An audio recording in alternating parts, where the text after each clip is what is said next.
Hope you all are doing fine. And today in this video, we will see how we can combine data of multiple cells into one cell. Okay, so as you can see here, I have data here and second data here. So what I'm going to do, I'm going to combine these both data using a formula into one particular cell. That will be cell F. That will be column F. Okay, so let's begin with that. So what I'm going to do, I'm going to type the formula here, that is equal to concatenate. This means you're going to join data of multiple cells. Okay, so let me put the formula here. Open parenthesis.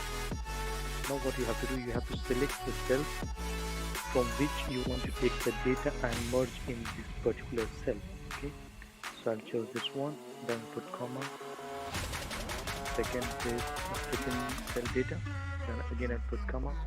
So you can do it as much as you can. If you have multiple data, you can just keep on selecting those cells and make sure you put comma after each entry. Okay, then you close the parenthesis, then hit enter.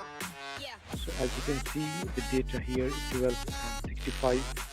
Both the data got combined in one single cell, and you do not need to do for each cell. Just you have to drag the four-headed cursor, click and drag it down. You will see all the data from the both the cells got combined in one single cell.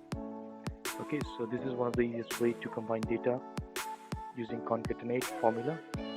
Okay, and if you have any queries and questions, do leave a comment below. If you like the video, please give thumbs up and subscribe to the channel for upcoming videos. Thank you and you have a great day. Bye bye.